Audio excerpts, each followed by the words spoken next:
Batin semuanya, selamat datang kembali di podcast Selasar Batin dengan aku, Kayla, yang akan menemani teman-teman semua kurang lebih sampai di 20 menit ke depan. Pastinya teman-teman, hari ini kita akan ngobrolin hal-hal yang mungkin sering teman-teman rasain atau yang sering kita rasain tapi jarang banget kita bicarain teman-teman. Untuk tema hari ini juga menarik banget dan agak jelek nih teman-teman. Hari ini temanya tuh ada pintar iya, tapi bahagia tuh belum tentu. Mungkin teman-teman pernah lihat nih, ada beberapa orang di sekitar teman-teman yang nilainya tuh bagus, IPK-nya sempurna ya, prestasinya segudang, tapi mereka tuh kelihatan matanya kayak capek banget atau nggak bersemangat. Ya, hari kita akan bahas hal tersebut. Atau mungkin diri teman-teman sendiri nih yang ngerasa prestasi udah banyak tapi ngerasa tetap hampa, capek, atau nggak ada tujuan mau kemana. Hari ini spesial teman-teman bersama Kak Novi sebagai konselor yang sering banget nih nanganin cerita teman-teman yang mungkin punya permasalahan sama prestasinya atau sama mentalnya. Boleh Kak Novi? Iya, halo Kayla, halo juga teman Batin. Halo. Ya, di sini saya Suci Noviola sebagai konselor. Seru banget nih, terima kasih banget buat Kayla yang udah ngundang saya ke sini buat sharing-sharing dan diskusi bareng mengenai topik yang jadi urgensi buat aku juga sih, karena banyak teman-teman yang curhat soal ini. Dan juga ini tuh bakal relate gitu ya sama kehidupan sehari-hari kita, karena dimana zaman tuh semakin cepat gitu kan, semakin banyak tuntutan buat kita juga. Tuh ya, hari ini Kak Suci akan nemenin kita teman-teman. Pasti kita diskusi yang mungkin urgent banget nih, atau sering banget terjadi yang dimana Kak Suci juga dibilang di dunia yang udah semakin cepat ini teman-teman. Ya, apalagi mungkin di kalangan sekarang kita sering ngerasain doktrin dari orang tua atau mungkin dari orang-orang dulu yang sering ngerasain kayak kamu tuh harus pinter, kamu harus bagus supaya kamu bisa bahagia dan juga sukses. Mungkin tekanan itu berpengaruh gak sih Kak kira-kira? Itu tentu berpengaruh banget dong. Nah, nantinya tuh kalau kita semakin sering tertekan seperti itu, nanti kita bakal ngalamin yang namanya perform based identity.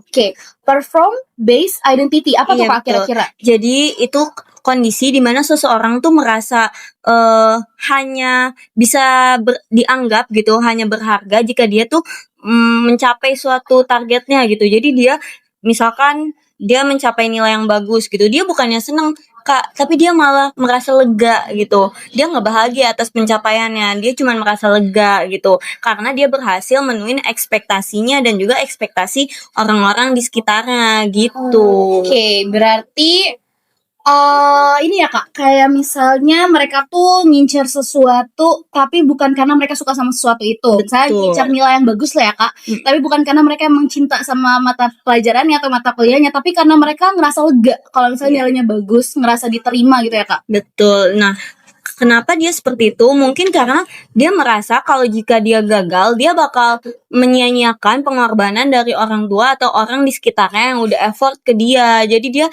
merasa tertekan gitu dalam menjalaninya. Mau nggak mau dia harus berusaha buat mencapai target itu. Oke. Makanya mungkin sekarang tuh aku sering dengar mungkin istilah Gen Z kali ya Kak, burnout akademik ya. Betul. Berarti ini sebenarnya rasa pengen lari gitu dari rasa takut atau rasa gagal ya Kak, bukan ngejar impian. Betul. Ini aku sering banget sih nemuin kasus kayak gini dalam ruang konseling yang dimana tuh mereka bakal merasa bersalah yang besar gitu, ada guilt kalau mereka nggak bisa menuhin ekspektasi orang di sekitarnya gitu Kak. Oke. Tapi berarti ini dorongan dari diri sendiri Kakak atau dari orang tua aja nih? Karena kan tadi Kakak juga bilang kalau misalnya doktrin dari orang tua juga berpengaruh ya Kak? Ya, tentu dong. Ini faktor eksternalnya dari luarnya itu gede banget. Seperti kayak tadi ekspektasi orang tua atau orang di sekitarnya. Kemudian juga dari sosial media. Kalau kita lihat buka sosial media, wah si A udah olimpiade, si B menang penghargaan ini itu. Nah kita juga merasa jadi tertekan gitu kan Kak. Jadi kayak kok kita nggak bisa ya kayak gitu. Kayak harus bisa deh kayak dia gitu. Jadi ada tekanan tersendiri gitu dari luar. Oke, berarti untuk media sosial juga berpengaruh ya Kak kurang lebih. Karena kayak aku pribadi ya Kak, pernah kalau misalnya ngeliat kayak cewek-cewek yang mungkin badannya body goals ya Kak, mungkin ini jauh dari topik kita teman-teman, tapi mungkin teman-teman juga pernah ngerasain nih kalau misalnya buka TikTok atau Instagram ngelihat teman-teman tuh pencapaian udah punya mobil atau badannya body goals, jadi kita ngerasa diri kita kurang, jadi kita tuh matok standar dari media sosial ya Kak. Itu bisa jadi tertekan atau stres gak sih Kak? Bisa dong, itu juga dampaknya luar biasa loh untuk kedepannya. Karena nanti ketika kita terlalu sering seperti itu, nanti kita bakal ngalamin yang namanya quarter life crisis, Kak, gitu. Oke, quarter life crisis. Quarter life crisis tuh kayak gimana sih Kak? Jadi quarter life crisis itu yang dimana nanti ketika dia usia 20 tahunan ke atas gitu, dia sudah mencapai targetnya, kayak dia sudah bisa nih misalkan beli mobil atau dia udah bisa dapat nilai yang tinggi atau dapat pekerjaan yang bagus, tapi dia tuh nggak seneng akan hal itu. Dia merasa hampa walaupun dia sudah mendapatkan hal itu. Kenapa? Karena selama dia ngejalanin itu, dia mencapai itu bukan atas kemauannya sendiri, Kak. Itu atas tuntutan dari orang sekitar, gitu. Oke, berarti prestasi tuh lebih ke kayak topeng atau cover gitu ya Kak, yang kelihatannya tuh di luar bagus banget tapi di dalamnya tuh ternyata rapuh juga. Iya, betul Ya. banget. Dan juga ada nih kalau misalkan kita masih ngeluh gitu ya, masih bukan ngeluh lah, kayak kenapa ya nggak bisa sebagus dia gitu. Nah nanti orang tuh komentar kayak, ih kamu harusnya bersyukur, kamu udah punya ini, punya itu, atau kamu udah pinter gitu, kok nggak bersyukur gitu. Nah komentar-komentar negatif yang kayak gini juga makin mendorong itu rasa bersalah ke kitanya gitu loh. Oke, Kakak Suci kan sebagai konselor nih Kak, mungkin boleh nggak sih Kak di-spill sedikit tentang mungkin pengalaman Kakak di prestasinya kayak gimana nih Kak? Apa Kakak pernah ngerasa tertekan waktu sekolah atau gimana nih Kak? Boleh diceritain? Ya tentu dong, saat sekolah tuh pasti ada kan dalam satu kelas anak yang ambis gitu. Terus kayak saya merasa, ih kok dia ambis banget ya, bisa nggak ya kayak gitu. Nah itu tuh juga jadi pressure sendiri kan, kayak saya harus bisa deh kayaknya kayak dia gitu supaya nilainya bagus gitu. Pressure ya. Sebenarnya teman-teman. Iya. Nah, kebetulan hari ini Kak Suci berarti kalau misalnya tuh pernah lihat orang-orang sekitarnya kayak gitu juga ya Kak? Iya, sering banget sih saya nemuin kasus-kasus kayak gini yang cerita tentang akademiknya gitu di ruang konseling. Oke, sebenarnya Kak kalau misalnya faktornya kita lihat dari keluarga mungkin sangat berpengaruh ya Kak. Iya. Sebenarnya kalau misalnya kita lihat kebanyakan anak-anak tuh kalau misalnya aku pernah nonton film mungkin teman-teman di sini tahu drakor Beauty, aduh lupa lagi, True Beauty. Teman-teman kalau misalnya pada nonton itu ada satu karakter perempuan di mana dia tuh yang perempuan itu Kak, kalau misalnya kamu tahu dia tuh nilainya bagus banget. Iya. Terus dia berprestasi banget, tapi dia tuh ngalamin yang namanya kebiasaan cuci tangan sampai tangannya tuh luka gitu Kak. Karena tekanan dari keluarganya. Jadi dia tuh merasa takut kalah atau dia merasa takut gak diterima. Mungkin itu bisa jadi karena keluarga sering ngebandingin Kakak atau gimana nih Kak? Iya, Menurut dari betul yang dong. Kakak alamin. Itu pastinya dia dapat pressure dari keluarganya kalau dia tuh harus sempurna gitu. Padahal yang kita tahu, kita sama-sama tahu juga nggak ada kan manusia yang sempurna di dunia ini gitu. Mungkin ya faktor eksternalnya dia ngedorong dia buat melakukan hal seperti itu sih. Itu kayak seperti melampiaskan gitu kan ya hitungannya. Supaya dia lebih tenang gitu Iya, ya. betul. Sebenarnya berarti tekanan ini sangat amat berpengaruh di kehidupan nyata ya Kak. Iya.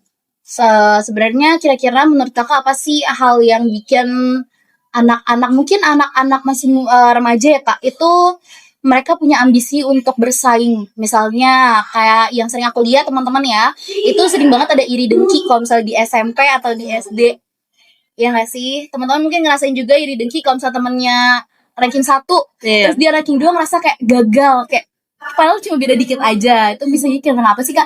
Ya, itu tentu balik lagi kayak tadi faktor eksternal. Mungkin juga dia bisa kayak tadi kan pressure ya. Nah, selain yang muncul rasa iri dan dengki itu bisa karena dia kurang diapresiasi mungkin di rumah. Sisi afektifnya, perasaannya dia itu kurang diterima gitu di rumah, kurang diayomi dengan ibu atau ayahnya atau keluarganya, kurang seperti misalkan dia dapat ranking 2 atau 3 gitu. Dia bukannya malah disemangatin gitu, dihargain, tapi malah dikasih pressure lagi kayak, kenapa kamu nggak ranking 1? Kenapa bisa dia yang ranking 1? Padahal mama udah lesin kamu nih mahal-mahal gitu. Seharusnya kan yang benar kayak, oh nggak apa-apa, kamu udah bagus gitu, nanti dicoba lagi. Ya mungkin itu sih kalau menurut aku. Ya mungkin teman-teman bisa cerita ini ke teman-teman yang ngerasa mungkin tekanan dari keluarga, pressure dari orang-orang terdekat Iya, itu sangat betul. amat berpengaruh teman-teman ya. Tapi balik lagi itu kan diri teman-teman sendiri atau diri kita. Betul. Jadi kalau misalnya kita terlalu berpaku sama omongan orang lain, mungkin itu sangat berpengaruh ke mental ya Kak. Betul. Iya.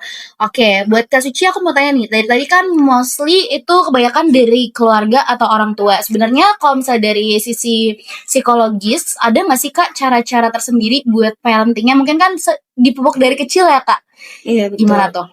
Ada sih, aku punya tips-tips buat teman-teman semua di rumah dan juga mungkin orang tuanya yang nonton gitu. Aku ada 3 tips nih supaya anak itu nggak tadi yang burn out gitu ya, atau merasa stres atau tertekan. Nah, yang pertama itu kita harus meyakini ke diri kita, meredefinisi diri kita kesuksesan. Kalau kesuksesan itu bukan ketika kita menjadi nomor 1 gitu, teman-teman. Tapi sukses itu ketika hidup kita bahagia, ngejalanin hari-hari kita gitu.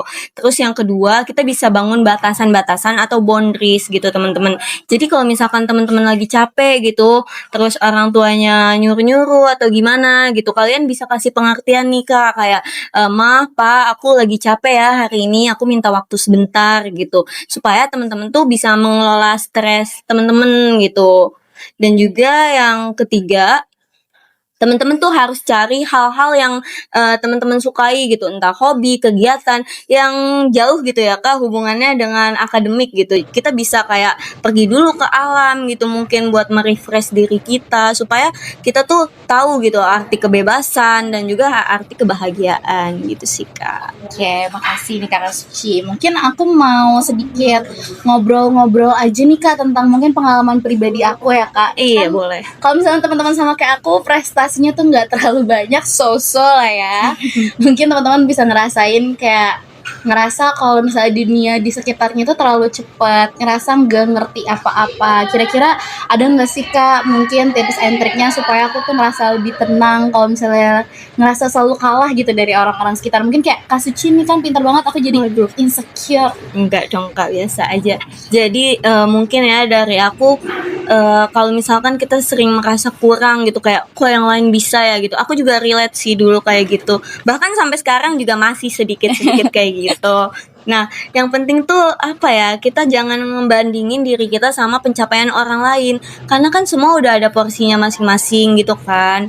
Ya kita harus bersyukur aja dan kita fokus sama diri kita sendiri gitu. Jangan membandingkan diri kita sama diri orang lain, karena nanti ketika kita membandingkan itu nggak bakal habis gitu loh. Kayak wah si A punya mobil gitu, nanti ketika kita udah punya mobil nih, nanti wah si A sekarang punya pesawat gitu, itu kan nggak akan ada habisnya gitu ya. Oke, berarti jangan membandingkan diri sama orang lain mungkin ya Kak. Betul. Start orang beda-beda. Betul. Jadi nggak bisa disamain. Kalau misalnya Kak Novi sendiri, kalau boleh tahu selama mungkin berada di ranah konselor ini, pernah ngalamin kesulitan gak sih Kak buat belajarnya? Kayak misalnya mungkin kan konselor kalau setahu saya tuh dia kayak psikolog gitu gak sih Kak? Iya, jadi tuh aku lebih ke psikolog itu ilmunya ilmu turunan dari psikolog. Kalau bimbingan konseling itu konselor, jadi ya sedikit-sedikit adalah ilmunya. Berarti dia beda sama psikolog Kak? Sebenarnya dibilang beda enggak, cuman kalau psikolog itu lebih luas dan juga dia lebih apa ya, cangkupannya banyak gitu. Kalau BK dan konselor itu untuk di sekolah, untuk di ranah-ranah industri seperti kantor gitu. Jadi kayak khusus gitu untuk menyelesaikan permasalahan aja sih sama mengoptimalkan yes. Oke, mungkin karena mumpung Kak Suci di sini sebagai konselor, mungkin aku bisa tanya-tanya lebih lanjut tentang konselor nih Kak. Kalau misalnya mau tahu, kan kalau misalnya kita ke psikolog atau ke psikiater, pasti mungkin teman-teman di sini atau orang-orang di sini mikirnya kita harus sakit dulu atau kita harus punya masalah mental dulu. Kalau misalnya ke konselor sama nggak nih Kak? Harus ada penyakit dulu Kak atau gimana nih Kak? Enggak dong, kalau di konselor kita tuh menerima semua, mau yang sakit, yang normal, semuanya kita terima. Dan tadi balik lagi, fungsinya konselor atau bimbingan konseling itu gak cuman buat nyelesain masalah gitu, tapi buat mengoptimalkan diri mereka. Seperti tadi contohnya, dia kan tertekan akademik gitu, itu kan gak punya hobi ya kan. Nah, kita bisa galih tuh, kita bisa cari apa yang sebenarnya dia sukain gitu. Jadi buat pengembangan diri sih. Oke, berarti nggak harus teman-teman ngerasa ada permasalahan soal mentalnya, atau teman-teman Betul. nggak, mungkin teman-teman tahu di sini istilah penyakit mental atau gangguan mental. Tapi sebenarnya teman-teman yang mungkin sehat-sehat aja tapi kebingungan bisa ke konselor ya Kak Bisa. ternyata. Betul. Nah, bisa nih sama Kak Novi, boleh di-chat Iya, aja nih boleh. Kak Novinya nih. Ya, kalau gitu Kak, kalau misalnya selanjutnya kalau misalnya kamu mau tanya kira-kira ada nggak sih Kak tanda-tandanya sampai kita tuh harus ke psikolog, psikiater ataupun konselor? Tadi kan aku tanya mungkin yang sudah punya penyakit mental atau yang masih belum ngerti nih kira-kira ada gangguan nggak sih di diri dia, kira-kira kayak gimana nih Kak? Jadi yang pertama itu kita nggak boleh langsung ini ya, kayak menerka-nerka gitu, kayak kayaknya aku ini deh, kayaknya ini. Lebih baik diperiksakan dulu ke konselor. Nah, tadi balik lagi ke konselor itu gak menunggu ada sakit atau apapun. Kalian bisa konselor, bisa ke konselor, bisa sharing gitu. Nah, nanti di konselor itu ada yang namanya alih tangan kasus, Kak. Dimana nanti kalau misalkan kasusnya memang udah berat dan bukan ranahnya konselor lagi, nanti kita bakal alihin tuh ke psikiater atau juga ke psikolog, Kak. Jadi kita ya sesuai ranah dan kemampuannya aja gitu. Kita menerima, tapi kita nggak bisa nih Kak yang berat atau yang udah kena ada gangguan-gangguan mental, mungkin gejalanya kita nggak bisa pegang itu. Kita langsung ke alih tangan kasuskan aja gitu. Oke, berarti kalau misalnya teman-teman ngerasa udah ada perasaan mungkin yang kurang nyaman, kurang tidur, Betul, bisa ya Kak? bisa. Jadi ya, kurang tidur teman-teman itu bisa jadi salah satu gangguan mental yang mungkin teman-teman alami tanpa sadar. Tapi balik lagi tadi kata Kak Novi, kita tuh nggak boleh asal self diagnose teman-teman, Iya, atau betul. diagnosa sendiri. Takutnya malah salah kaprah, malah jadi salah, takutnya malah gimana-gimana ya Kak? Iya, betul. Malah pusing sendiri nanti Benar, jadi ujung-ujungnya. sebenarnya teman-teman, karena kita bukan ranah profesional, maksudnya saya pribadi bukan ranah profesional, atau teman-teman di rumah bukan ranah profesional yang mempelajari tentang mental, kalau kita asal diagnosa aja teman-teman, kita malah jadi tertekan, ternyata aku sakit ini, ternyata aku sakit ini, malah kita jadi hilang arah ya Kak. Iya. Betul, kayak gitu. Nah, teman-teman, mungkin banyak teman-teman yang penasaran nih. Tadi kan aku udah nyebutin tentang gangguan-gangguan mental, hal-hal yang mungkin terjadi karena tertekan, ya. Teman-teman yang berprestasi tapi ternyata nggak bahagia, itu kan banyak banget ya. Nah, kalau misalnya gue tahu nih Kak, untuk penyakit mental sendiri itu tuh bisa berpengaruh ke fisik nggak sih Kak? Karena kan tadi gangguan tidur termasuk gangguan mental ya Kak? Iya, bisa dong tentu. Nggak cuman sebelum kegangguan mental pun, kalau misalkan tanda-tandanya stres gitu, pasti fisik atau tubuh kita tuh juga pasti ngasih sinyal-sinyal gitu kan. Kalau misalkan kita kurang tidur tadi, pasti tentunya otak kita juga bakal panas gitu kalau misalkan menerima materi-materi yang nggak kuat gitu kan buat dicangkup sama otak kita. Nah, bisa nanti lemes, kurang fokus, kalau misalkan kita lagi belajar kurang konsentrasi gitu. Oke, berarti kalau misalnya udah penyakit gangguan mental, kita diemin aja ya Kak, kita nggak dengerin tubuh kita, itu bisa berpengaruh ke penyakit fisik ya Kak. Betul. Kalau aku sering dengar mungkin di TikTok ya Kak, kan sering buka TikTok nih, banyak banget kakak-kakak di TikTok tuh yang bilang kalau misalnya kita stres bisa ngaruh ke rambut jadi rontok, atau kalau misalnya kita lagi sakit hati atau kenapa-napa itu bisa jadi mual ya Kak. Itu ternyata pengaruh dari gangguan di mental Kak. Ya, bisa dibilang seperti itu.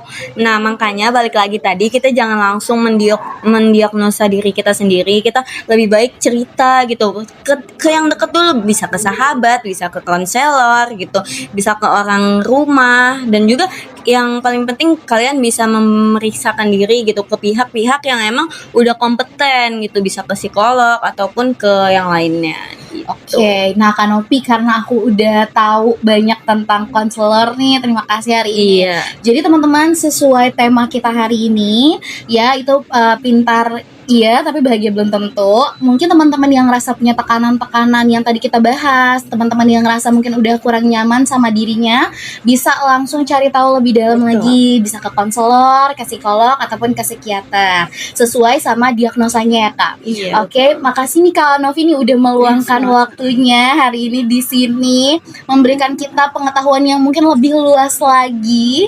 Terima kasih Kak Novi. Mungkin ada kata-kata terakhir buat teman-teman Batin di sini?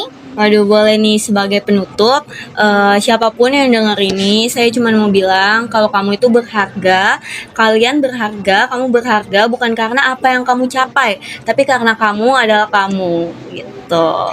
Betul. Nah, teman-teman, buat teman-teman di sini kita sebagai reminder aja kalau misalnya kita tuh lagi nggak balapan ya, Kak. Iya, betul. Jadi kita jalanin aja hidup kita sesuai sama apa yang lagi kita jalanin. Jangan pernah terpaku sama pencapaian orang lain, ya. Sampai di sini, Kak. Sampai di sini kita mau pamit undur diri dulu, teman-teman, karena kita gak kerasa nih, teman-teman. Teman-teman di sini juga udah menemani kurang lebih udah di 20 menit terakhir. Terima kasih teman-teman ya. Aku izin pamit undur diri.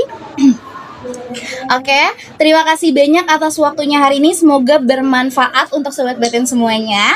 Teman-teman Batin di sini yang sudah mendengarkan juga jangan lupa untuk di-like videonya dan juga di-subscribe ya pastinya. Saya Kayla dari podcast Laser Batin. Sampai jumpa di episode berikutnya. Jangan lupa bernapas sejenak. Bye bye.